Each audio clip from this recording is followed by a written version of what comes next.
Well, it adds another part of the equation that wasn't there when I was growing up. You have to do all the things that you felt you had to do as a father and a husband, but then you have the added dimension of having a child who has a very serious illness and the requirements that imposes upon you, and the dynamics of having a child with an illness in a family. It made it a lot harder. The joke is, let's call it 8 o'clock instead of waiting till 2 in the morning.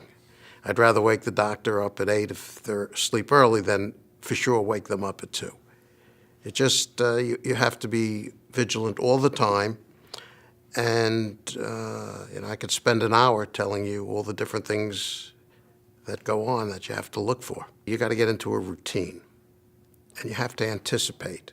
In our case, if we're going somewhere where Scott's going to have to walk a long distance, we make sure we take a wheelchair with us. You have to know what medications you may need. You have to know what you have to do for the task, but the other side of the coin is you don't want to make your kid feel like, you're being driven crazy by them and everything you have to do for them. It's hard when you get together with other FD families because every child has different issues. Every child has different problems. You see a child with one problem that your child doesn't have, and you say, oh, thank God my child doesn't have that problem. Yet they'll see your child with a problem their child doesn't have, and they say, thank God my child doesn't have that problem.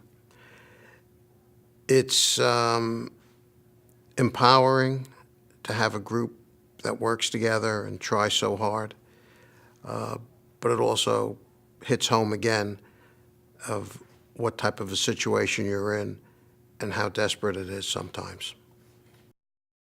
I've been doing this for a few years.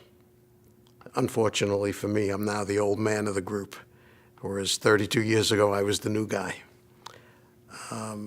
The one thing you have to tell parents is there's life after FD.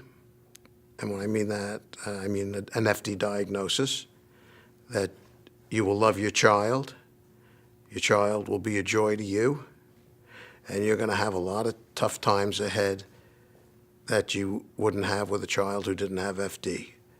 But with that said, you have to go ahead and try and make your child's life as normal as you can. He was born with a terrible disease. When he was born, there were certain statistics as to what to expect. I chose to say these statistics will get better. They did. My son has survived. My son is now 32. So my son's life is a miracle. He's a terrific person. He's been dealt a really crappy hand in life. He's tried so hard for so long. He's accomplished many things that amaze me. And the thing about Scott, I think, is that no matter how down he gets on himself, and he gets down at times because he has this disease and he's not happy with it, in the end, he's always positive, and he does the best he can, and he never complains.